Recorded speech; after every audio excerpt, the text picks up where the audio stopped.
우리 옆에 분과 인사하겠습니다. 주님의 평강이 함께 하시기 바랍니다. 한 번 더 인사하겠습니다. 예수님 때문에 행복하시기 바랍니다. 기도하겠습니다. 오늘도 살아 역사하시는 거룩하신 아버지 하나님, 부족한 종이 말씀을 전합니다. 종의 모습은 감추어 주시고 오직 주님 말씀만 온전히 선포되게 하여 주시옵소서. 예수님의 이름으로 기도드립니다. 아멘. 오늘 본문이 기록될 이 로마 사회에서는 노예와 당나귀는 똑같은데 노예는 말을 할 줄 알고 당나귀는 말을 하지 못한다 라는 말이 있을 정도로 노예는 인간이라기보다는 재산이자 노동력으로 취급되곤 했습니다. 실제로 로마의 농서인 작가 바로는 노예를 말할 수 있는 도구로 분류했고, 로마법에서도 가이우스는 노예를 소나 말과 노새, 당나귀와 같은 부리는 짐승과 함께 재산의 범주로 묶어 설명했습니다. 이런 자료들을 보더라도 당시 사람들이 노예를 짐승과 비슷한 바로 사용 가능한 재산으로 보았다, 이런 시선이 있었다라는 것을 짐작할 수 있습니다. 그래서 당시에 노예 시장에 가면 반나체가 되어서 단위에 전시되어 있는 노예들을 어디서나 쉽게 볼 수 있었는데, 지나가던 사람들 중에 이 노예가 마음에 들면 그 자리에서 흥정을 해서 사가게 됩니다. 그리고 집에 가서는 이미 뚫려 있는 귓불에다가 주인이 자기 이름을 새긴 귀걸이를 걸어주곤 했습니다.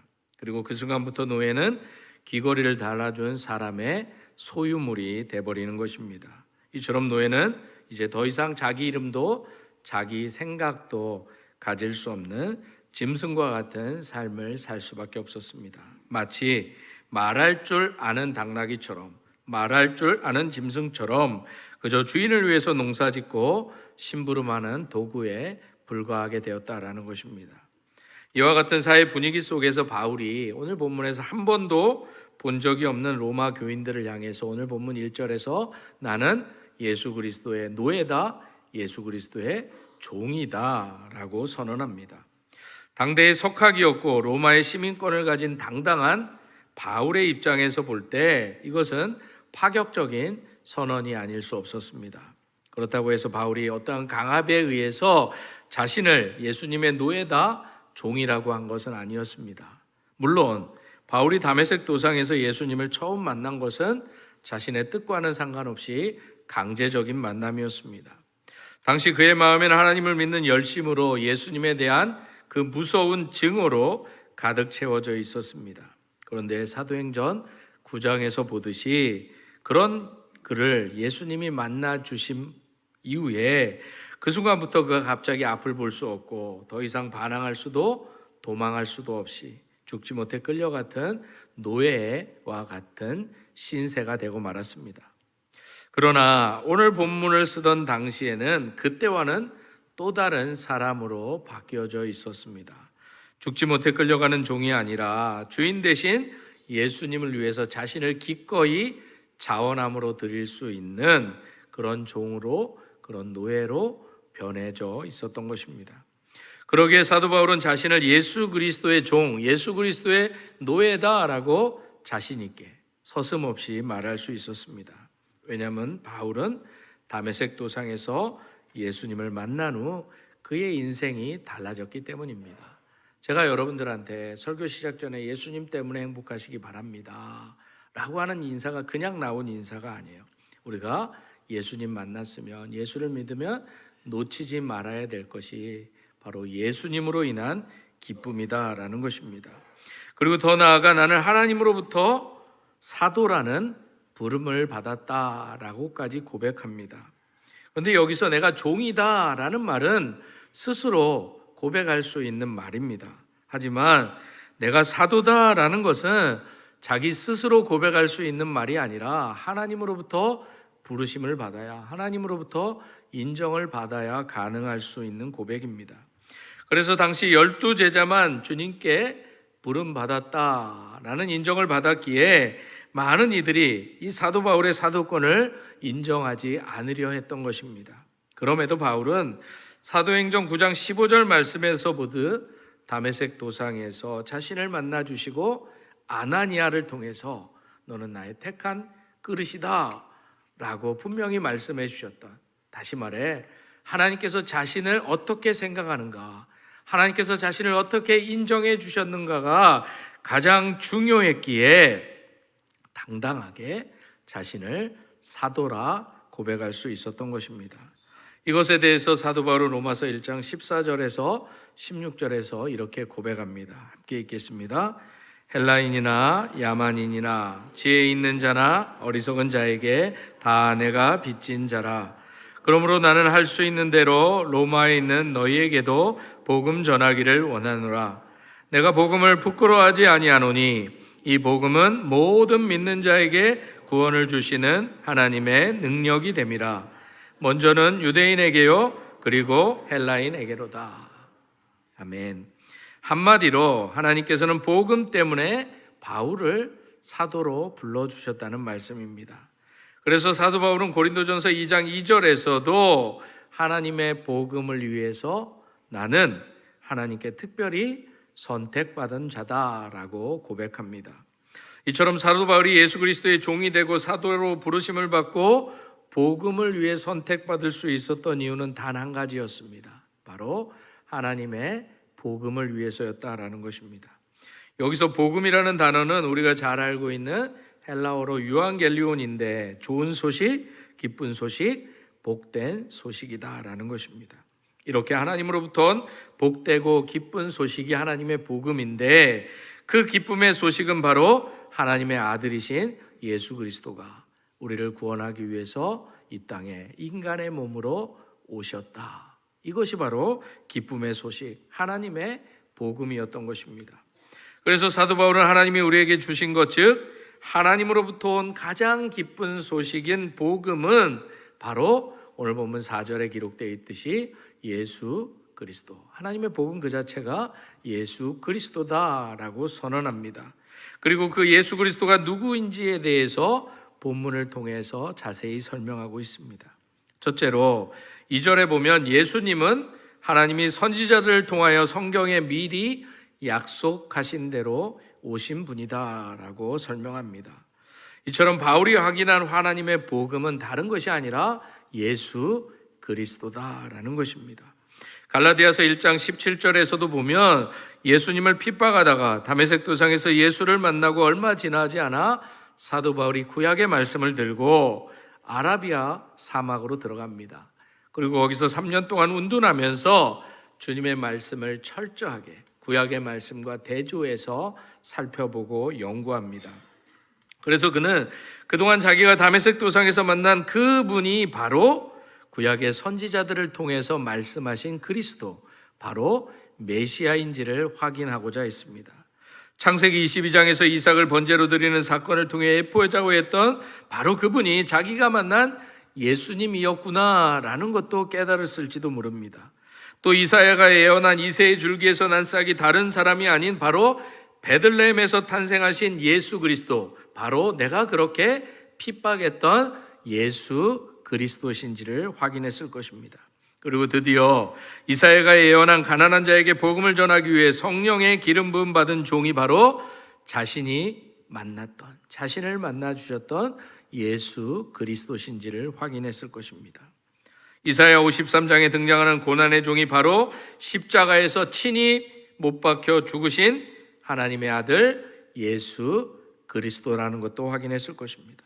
이사야 49장 6절에 등장하는 땅끝까지 구원을 베푸는 이방의 빛이 다름 아닌 자기가 그렇게 핍박했던 예수 그리스도라는 것을 깨닫게 되었을 것입니다. 그래서 바울 자신이 강제로 만나고 강제로 믿게 된 예수 그리스도는 구약의 선지자들을 통해서 하나님께서 수천 년 동안 그렇게 변함없이 약속하셨던 메시아, 바로 이 세계에 하나님께서 이 세계를 위해 주신 복음, 바로 그분이 내가 만난 예수 그리스도라는 사실을 확신할 수 있었던 것입니다. 이처럼 바울이 전하고자 했던 하나님의 복음, 하나님의 구원의 능력인 이 복음의 배경에는 하나님이 계셨던 것입니다. 그래서 하나님이 계시다는 이 복음의 핵심은 바로 이 예수님에 관한 이 사건이 결코 거짓이 아님을 분명히 보여주는 것입니다. 그래서 사도 바울은 이미 오래전에 선지자들로 말미암아 성경에 약속된 사건, 바로 예수 그리스도의 오심을 복음이다라고 설명하는 것입니다. 그리고 그 복음을 주신 분이 하나님이시기에 이 복음은 하나님으로부터 온 것이고 하나님께 속한 것이기에 그 어느 것보다 가장 기쁜 소식이었던 것입니다. 그래서 사도 바울은 그가 만난 그 예수 그리스도의 종됨을 부끄러워하지 않고 자신 있게 드러낼 것입니다. 그리고 그 예수 그리스도를 전하지 않고는 견딜 수 없기에 죽을 줄 알고 잡힐 줄 알면서도 로마에 그렇게 가고자 했던 것입니다. 로마서 5장 8절은 말씀합니다. 우리가 아직 죄인 되었을 때 그리스도께서 우리를 위하여 죽으심으로 하나님께서 우리에게 대한 자기의 사랑을 확증하셨느니라. 언젠가도 제가 말씀드렸던 것처럼 복음학교 강사이고 순회 선교단의 김용희 선교사님이 누군가에게 이런 말씀을 들었어요. 정말 예수면 다냐? 정말 예수면 충분하냐? 정말 예수 그러는데 정말 복음이면 다냐? 이렇게 단도직입적으로 물었다고 합니다. 그래서 이 선교사님이 그 말을 듣자마자 그래, 예수면 다다. 그래, 복음이면 다다. 그렇게 말씀하셨다는 거예요. 만약 이 사실이 거짓이라면 하나님이 내게 사기치신 것이다 라고 고백했다는 거예요. 왜냐하면 망한 술집의 아들로 태어나서 술과 마약과 폭력과 음란이 일상이었던 자기의 삶의 자리에 이 세상에는 없다고 생각했던, 나는 버림받았던 사람, 당신은 사랑받기 위해 태어난 사람, 이 찬양이 도무지 이해가 되지 않았던 이 선교사님의 삶이 바뀔 수 있었던 것은 단 한 가지, 예수님이 그를 만나 주셨기 때문이다 라고 고백합니다. 그래서 예수님이면 다입니다. 복음이면 충분합니다. 예수님 한 분이면 나는 됩니다. 그거면 됩니다. 그렇게 당당히 고백할 수 있었다는 것입니다. 그렇다면 예수님을 믿기에 이 자리에 있으신데 여러분들도 예수님을 믿으시잖아요. 그런데 정말 여러분들은 예수님 때문에 기쁨이 충만하십니까? 힘들다고 생각하면 그때 힘들 때도 있지만 예수님 생각하면 이길 힘이 생기냐라는 것입니다. 정말 예수님 한 분이면 충분하다고 우리도 고백할 수 있냐라는 것입니다. 그런데 우리가 누구나 다 처음에는 이 어려움의 문제를 이기고자 또 여러 가지 삶의 문제를 해결하고자 교회 나와서 예수 믿을 수도 있다라는 것입니다. 나도 좀 정말 행복한지 정말 좀 행복해 보자 라고 믿을 수도 있다라는 것입니다. 그러나 계속 그 자리에 머무르게 되면 우리의 신앙은 반드시 흔들리게 돼 있다라는 것입니다. 왜냐하면 우리가 예수를 믿는 순간, 그 순간 그것이 바로 우리에게 가장 큰 기쁨이어야 되기 때문입니다. 그 기쁨을 놓치면 우리의 신앙은 행복하려고 예수님 믿는 것이다라는 거예요. 복음이 우리에게 이미 주어졌는데, 우리에게 이미 행복이 주어졌는데 우리는 또 다른 행복을 교회 안에서 찾고 있다라는 것입니다. 그렇다면 우리가 그렇게 기쁨으로 고백하지 못한 이유가 무엇이겠습니까? 제가 생각하기로는 늘 말씀드리지만 대충 믿으니까 그래요. 적당히 믿으니까 그래요. 스트레스 받는다고 이런 얘기 하지 말라고 하지만 다시 한번 했으면 좋겠어요. 우리 옆에 분하고 이렇게 인사합시다. 우리 제대로 믿읍시다. 우리 끝까지 믿읍시다. 한 번만 더 합시다. 우리 지나치게 믿읍시다. 둘째로 예수님은 다윗의 혈통으로 오신 참 사람인 동시에 참 왕이시다. 3절에 이렇게 고백합니다. 예수님은 그냥 사람인 척하기 위해서 위장한 척 이 땅에 오신 분이 아니시다라는 것입니다. 진짜로 성경이 증거하듯 인간으로 오셨고, 그래서 배도 고프셨고 피곤도 하셨고 눈물도 흘리셨고 오해도 받으셨고 버림도 받으셨고 배신도 당하셨고 십자가에서 실제로 피 흘려 죽으셨다라는 것입니다.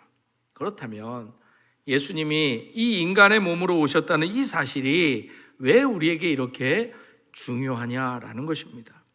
사실 우리가 믿음 생활하면서 어려운 것이 무엇이겠습니까? 하나님은 전능하신 하나님이라고 고백하는데 그 하나님이 나와 상관없을 때가 많이 있는 것처럼 느껴진다라는 거예요. 하나님은 모든 것을 알고 계신다는데 내 상황은 언제쯤 알아주시냐라는 것입니다.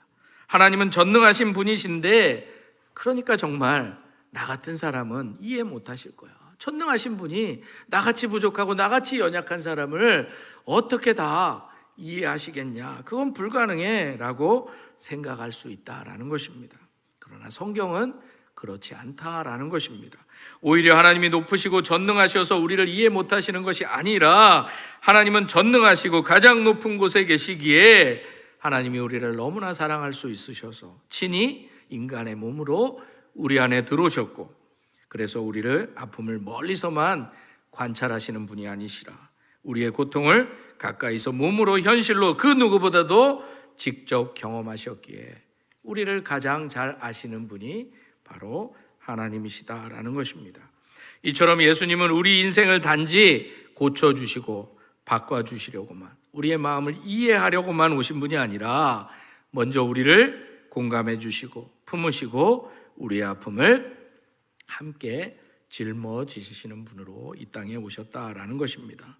그래서 우리가 예수님을 단순히 나의 기도를 들어주시는 분, 나의 병을 고쳐주시는 분, 나의 삶의 문제를 해결하여 주시는 분으로만, 그 정도로만 이해하고 믿고 있다면 우리의 신앙이 흔들릴 수 있다라는 거예요. 때때로 우리의 신앙이 메마를 수도 있다라는 것입니다. 그러나 잊지 마시기 바랍니다. 예수님께서는 먼저 나를 아시는 구주로 이 세상에 오셨다는 것입니다. 그래서 여기에서 말하는 다윗의 혈통은 단순한 인간의 족보, 정보를 뜻하는 단어가 아닙니다. 그래서 구약 사무엘하 7장 16절 말씀에 보면 하나님은 다윗에게 내 후손 가운데서 왕이 나올 것을 분명히 약속하였고 이스라엘은 그 약속된 왕을 기다렸음을 이후에 구약의 곳곳에서 우리는 찾아볼 수 있습니다. 그리고 그 왕이 바로 메시아, 그리스도였다는 것입니다. 그래서 지금 바울은 3절에서 그 기다리던 왕이 예수님이십니다 라고 선언하는 것입니다. 이처럼 예수님은 나의 삶을 위로하시는 분 정도가 아니라 그 전에 예수님은 우리의 왕으로 오셨다라는 것입니다. 왕이라는 뜻이 무엇이겠습니까? 그것은 바로 내 삶의 모든 주권을 하나님께, 왕께 맡깁니다 라는 뜻이 있습니다. 그런데도 우리는 예수님을 적당히 믿습니다. 필요할 때만 찾습니다. 힘들 때 위로받기 위해, 불안할 때 안정을 얻기 위해, 죄책감에 시달릴 때 용서받기 위해 찾을 때가 있다라는 것입니다. 물론 예수님은 우리를 위로하시고 용서하시고 우리에게 안정과 회복도 주십니다. 그렇지만 예수님을 내 인생의 위로자로만 두면, 그리고 문제 해결자로만 두면 내 인생의 왕자는, 그리고 이 자리는 늘 나 혼자 앉아 있을 수밖에 없다라는 것입니다. 그러나 오늘 사도 바울이 그렇게 로마에 전해주고 싶었던 복음은, 그리고 우리가 듣고자 하는 이 복음은 예수님이 내 인생을 도와주신다, 이것으로 끝나는 복음이 아닙니다. 복음은 예수님이 내 인생의 주인이 되어주신다, 여기까지 나아갈 수 있어야 된다라는 것입니다. 셋째로 4절에 보면 예수님은 부활로 선포된 하나님의 아들, 능력의 주이십니다. 앞에서 말씀드렸듯이 예수님의 육신적 기원은 다윗의 혈통에서 나셨지만 성결의 영어로 보면 그는 죽은 자 가운데서 부활하셔서 능력으로 하나님의 아들로 인정받으신 분이십니다. 사실 이 세상에 존재했던 인간들은 다 죽었습니다. 하지만 예수님은 하나님으로부터 오셨기 때문에 죽은 자 가운데서 다시 살아나신 것입니다. 이것이 바로 예수님이 바로 우리가 그렇게 기다렸던, 이스라엘 백성들이 수천 년을 기다렸던 메시아, 바로 그리스도라는 증거입니다. 또한 예수님이 부활하셨다는 것은 그분이 하나님이시고 그분이 하나님께로 왔다는 확실한 증거였던 것입니다. 그래서 여기에서 성결의 영이라는 표현은 성령의 사역을 뜻하는 단어입니다. 다시 말해 예수님의 부활은 과거의 사건으로 끝나지 않고 오늘도 여전히 성령을 통해 우리의 삶을 성령의 능력으로 변화시켜 가고 있다라는 증거입니다. 사랑하는 성도 여러분, 혹시 여러분 가운데도 예수를 믿음에도 불구하고 그럼에도 불구하고 삶의 푸념처럼 나오는 고백들, 또 여러분들이 범하고 있는 죄의 패턴들은 있지 않습니까? 나는 예수를 믿어도 변화가 잘 되지 않아. 나는 결심을 해도 며칠을 못 가고 쉽게 무너져. 나는 죄를 그렇게 끊고 싶은데 끊어지지가 않아 라고 이야기하지 않냐라는 거예요. 아니면 아예 이거에 대해서 관심도 없으실 수도 있습니다. 또한 말로 상대를 찌르고 후회하는 습관이 일상이 돼버리고 음란과 중독과 게으름과 분노 같은 것들이 여전히 여러분들의 발목을 잡고 있다면, 그리고 또 다른 비교와 열등감과 사람들의 눈치와 심지어 미움과 시기와 질투가 여전히 여러분들 안에 예수를 믿는다고 하면서도 여러분들 안에 있다면 여러분들은 어떻게 해야겠습니까? 여러분들은 그 안에서 어떻게 빠져나오시냐라는 거예요. 오늘 성경은 부활의 믿음, 부활의 신앙이 길임을 분명히 말하고 있어요. 여러분들이 그런 생각을 할 때마다 부활의 신앙, 예수 그리스도의 신앙은 너는 원래 그런 사람이 아니라 새 생명을 받은 사람이라고 분명히 우리에게 말씀하고 있습니다. 우리 따라서 해볼까요? 나는 원래 그런 사람이 아닙니다. 나는 부활의 새 생명을 받은 사람입니다. 그래서 사도 바울도 로마서 1장 7절에서 이렇게 말씀합니다. 함께 읽겠습니다. 로마에서 하나님의 사랑하심을 받고 성도로 부르심을 받은 모든 자에게 하나님 우리 아버지와 주 예수 그리스도로부터 은혜와 평강이 있기를 원하노라. 아멘. 이처럼 신약의 말씀이 주는 이 메시아 그리스도에 대한 말씀은 다른 것이 아니에요. 예수님이 그리스도다. 예수님이 메시아다. 예수님이 구원자다라는 것입니다. 그런데도 유대인들이 이 고백을 하지 못했습니다. 왜냐하면 유대인들의 눈에 비춰진 예수는 단순히 인간 예수였을 뿐입니다. 나약한 요셉의 아들 목수에 불과했다라는 것입니다. 그래서 예수님을 그리스도로 받아들일 수가 없었던 것입니다. 사실 도마조차도 예수님이 부활하셨을 때 요한복음 20장 25절에 보면 내가 눈으로 보고 내 손으로 예수님의 손과 옆구리를 보고 만지기 전까지는 믿을 수 없다고 고백했습니다. 그래서 그런 도마 앞에 예수님이 진짜로 나타내 주셨던 것입니다. 그러자 도마가 무릎을 꿇고 나의 주, 나의 하나님이시여 라고 고백했던 것입니다. 사랑하는 성도 여러분, 지금 이 순간 주님이 우리에게도 동일하게 말씀하십니다. 너는 나를 본고로 믿느냐? 보지 못하고 믿는 자들은 복되도다. 분명히 우리에게 말씀하시는 거예요. 죄송한 말씀이지만 여러분들이 예수님을 영접하기 전까지, 예수님을 믿기 전까지 예수님은 여러분들의 구원자가 아니십니다. 예수님을 머리로는 지식으로는 여러분들이 이해할지 몰라도 그리스도가 예수님 그분이 여러분들의 주님이시고 구원자이심을 믿음으로 고백하지 못한다면, 우리가 그분으로 인해서 죄사함 받았음을 믿지 못한다면 우리는 아직 예수 그리스도를 믿지 못하는 것이고 하나님의 복음이 아직 우리의 것이 되지 못한 것입니다. 그래서 오늘날 우리의 믿음의 심각한 위기는 바로 이 복음이 분명하지 않는 데 있다라는 것입니다. 우리의 복음이 희미하다라는 거예요. 우리 고백이 시원찮다라는 것입니다. 많은 사람들이 예수를 믿는 것 같은데 정확하게 믿음에 대한 고백을 할 수 없기에 우리가 능력 있는 삶을 살지 못하는 것이다라는 것입니다. 따라서 우리들의 신앙의 믿음의 실패는 우리가 교회에 잘 나오지 않아서가 아닙니다. 예배에 자주 빠져서도 아닙니다.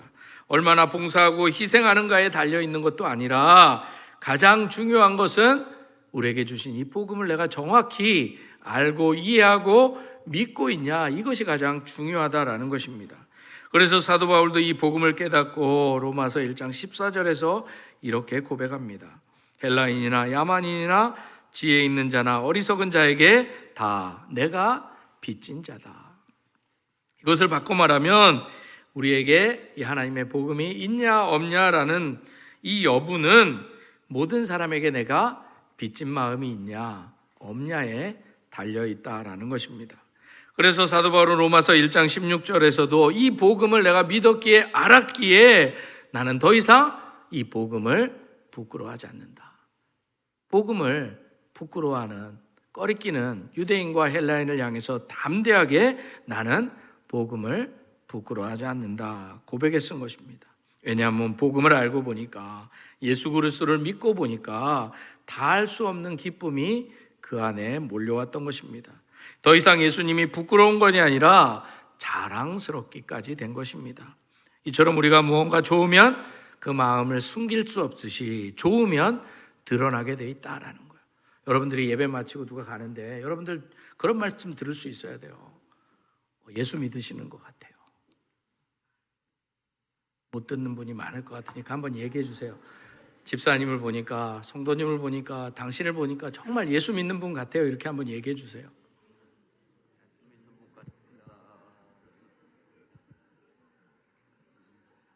우리가 예수를 믿으면, 정말 그 복음을 우리 안에 진정으로 받아들이면 그렇게 이야기하지 않고는, 그렇게 드러내지 않고는 우리가 견딜 수 없게 된다라는 것입니다. 이것이 바로 복음을 가진 증거이고 예수를 믿는다는 증거다라는 거예요.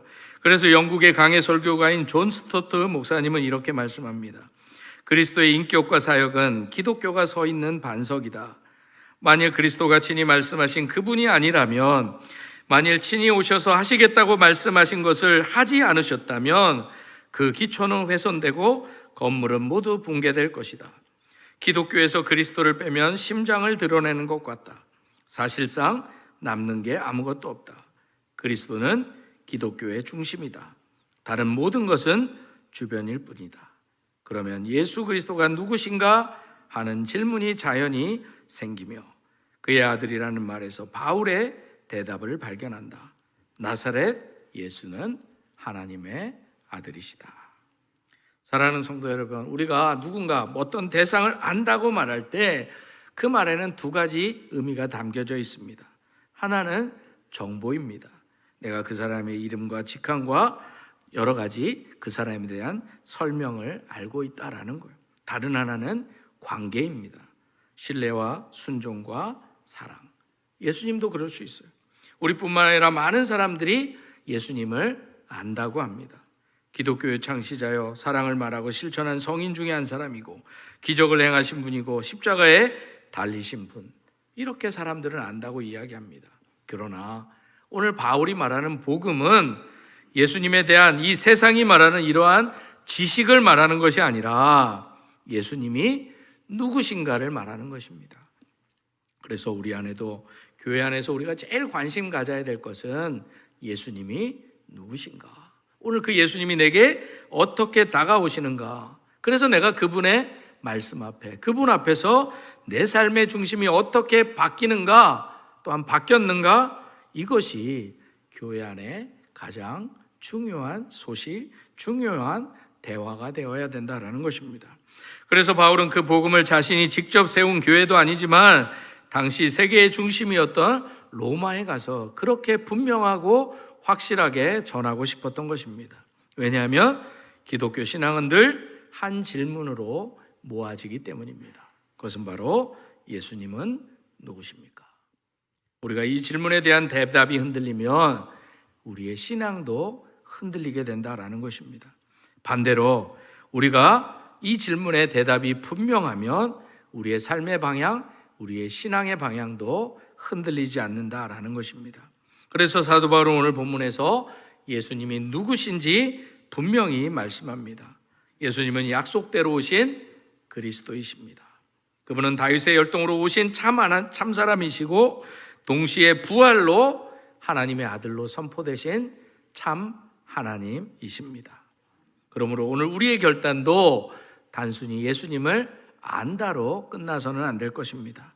예수님을 내 삶의 주인으로 모시는 결단이 우리에게 다시금 있어야 된다라는 것입니다. 혹시 아직도 예수님을 내가 힘들고 어려울 때만 찾는, 도움을 주시는 분 정도로만 붙들고 있었다면 오늘 입장을 분명히 바로 세우시기 바랍니다. 또한 여러분들의 믿음이 흔들리고 확신이 약해졌다면, 그리고 신앙이 말로만 머물렀다면 오늘 다시 부활의 주님 앞에 믿음을 세우는 자리로 나아가는 여러분들이 되시기를 소망합니다. 오늘부터 다시 사도 바울이 그렇게 복음을 알고 있었던 로마에 또 복음을 전하고 싶었던 이유처럼 오늘도 우리도 이 확실한 복음을 붙드는 삶을 살아낼 수 있기를 소망합니다. 그래서 내 삶의 결정권을 내가 가지고 있는 것이 아니라 주님께 있습니다. 고백하는 여러분들이 되기를 소망합니다. 내가 나를 소유하는 게 아니라 주님이 나를 사셨음을 잊지 마시기를 바랍니다. 이 고백이 진짜가 될 때 우리의 삶도 정말 바뀌게 되고 우리의 삶도 정말 예수님처럼 예수님 한 분이면 됩니다 고백할 수 있게 될 것입니다. 이렇게 우리가 예수님을 내 삶의 주인으로 모시게 되면 우리가 당장 바뀌게 되는 경험이 있습니다. 저를 따라해 주시기 바랍니다. 먼저 우리 선택의 기준이 바뀝니다. 내가 하고 싶은 것에서 주님이 기뻐하시는 거로 바뀐다는 거예요. 두 번째로 함께 읽겠습니다. 관계의 태도가 바뀝니다. 이기고 싶음에서 누군가를 늘 누르고 싶은 태도에서 주님의 마음으로 바라보게 된다는 것입니다. 셋째 함께 읽겠습니다. 고난의 해석이 바뀝니다. 내가 현재 당하고 있는 고난이 하나님이 나와 상관없다, 하나님이 나를 버리셨다는 증거가 아니라 하나님의 백성으로 하나님의 자녀로 나를 빚어가시는 과정으로 나의 해석이 바뀌게 된다라는 것입니다. 그러므로 이런 삶의 변화를 기대하면서 저를 따라 이렇게 고백하시면 좋겠습니다. 주 예수님, 주님은 그리스도이십니다. 참 사람이시며 참 하나님이십니다. 부활로 승리하신 나의 주님이십니다. 오늘부터 내 삶의 중심에 주님을 모시겠습니다. 우리 결단의 마음을 가지고 거룩하신 하나님, 이 찬양을 하나님께 드리도록 하겠습니다.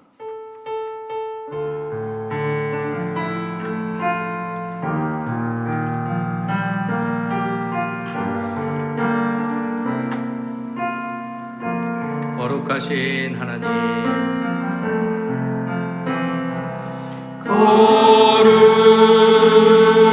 거룩하신 하나님, 주께 감사드리세.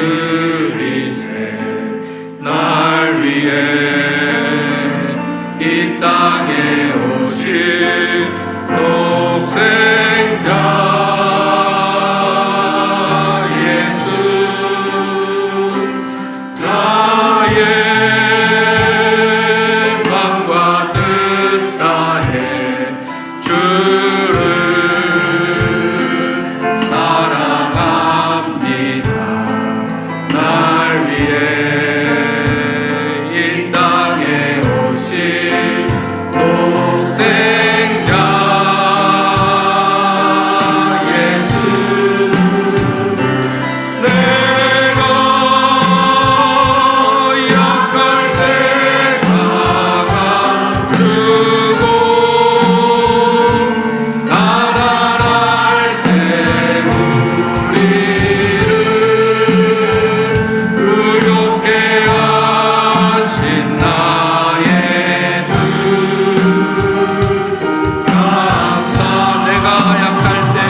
기도하기로 합니다. 하나님, 우리 도원동교회가 사람의 말이 아니라 복음 자체에 붙들린 공동체가 되게 하시고 어떤 상황 속에서도 우리 부활의 신앙이 믿음이 흔들리지 않게 하여 주시옵소서. 하나님, 우리의 모든 가정들이 예수님을 알아가는 곳을 넘어서 주님을 주인으로 모시는 곳이 되게 하시고 우리의 자녀들의 세대가 세상의 정체성이 아니라 예수님 안에서의 정체성과 소명을 붙들게 하여 주시옵소서.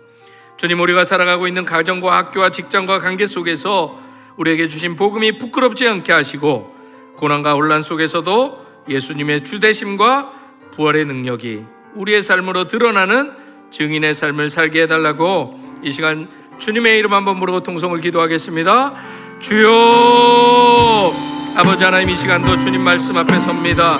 예수님이 누구신가에 대한 바른 믿음이, 바른 복음이 우리 안에 온전히 세워지게 하여 주시옵소서. 우리가 기분 좋으려고 우리의 삶이 나아지려는 수준으로 예수 믿지 않게 하여 주시옵소서. 우리에게 기쁨으로 소식 주신 그 예수님으로 말미암아 우리 안에 그 누구도 빼앗을 수 없는 기쁨이 있게 하여 주시옵소서. 이 시간 그 주님을 다시금 바라보기를 원합니다. 우리가 예수님을 필요할 때만 찾는 분으로 대했음을 이 시간 고백합니다. 우리의 삶의 중심은 여전히 내 뜻과 내 고집과 내 생각으로 가득 차 있음을 이 시간 고백합니다. 주님, 이 시간 다시금 내 그 마음 가운데 주님을 모시기를 원합니다. 내가 가져갔던 결정원의 모든 자리에 주님을 다시 올려드리기를 원합니다.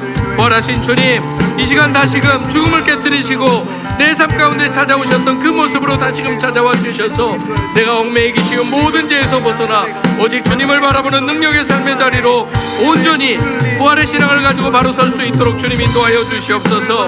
흔들리었던 내 마음의 확신을 허락하여 주시고 두려움의 담대함을 주시고 무기력의 순종의 힘을 더하여 주셔서 말로만 믿는 믿음이 아니라 오직 주를 믿는 신앙의 모습으로 나아가는 우리 모두가 될 수 있도록 성령 하나님 함께하여 주시옵소서.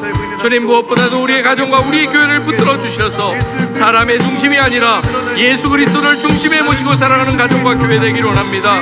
우리의 가정과 우리의 다음의 세대들이 주님을 인격적으로 만나고 경험하는 세대가 되게 도와주셔서 예수님 없으면 안 되는 삶을 살아가게 도와주시옵소서. 세상의 그 무엇보다도 주님이면 충분합니다 고백하며 살아갈 수 있도록 주님만 바라보며 어떤 삶의 자리에서도 승리하는 삶을 살아갈 수 있음을 믿음으로 고백하며 나아가는 복된 삶의 자리가 되어질 수 있도록 주님 인도하여 주시옵소서. 주님, 이 아침에도 아버지 우리 연약한 육신에도 손을 얹고 기도합니다. 주님, 우리의 연약한 육신도 고쳐주시옵소서. 주님, 우리에게 회복의 은총을 더하여 주시옵소서. 말로 다 할 수 없는 아픔과 고통 가운데 있는 성도들의 부르짖음을 들어응답하여 주셔서 회복의 역사를 허락하여 주셔서 우리도 달라고만 하는 인생 살지 않게 하여 주시고 우리에게 허락하신 놀라운 구원의 은혜를 맛보며 전하는 복된 삶을 살아내는 우리 모두가 되어질 수 있도록 성령 아버지 하나님 함께하여 주시옵소서. 이 시간 우리의 연약한 모든 것들을 주님 손에 올려드립니다. 우리의 삶을 바꿔주시고 우리의 삶을 새롭게 하여 주시고 우리의 삶을 변화시켜 주시옵소서. 그렇게 우리의 삶을 통해서 역사하실 하나님을 기대합니다. 우리 안에 예수 믿는 기쁨으로 복음으로 새롭게 하여 주시옵소서. 그 복음을 듣게 하여 주시옵소서. 그 복음을 붙들게 하여 주시옵소서. 그 복음으로 살아가게 하여 주시옵소서. 예수님의 이름으로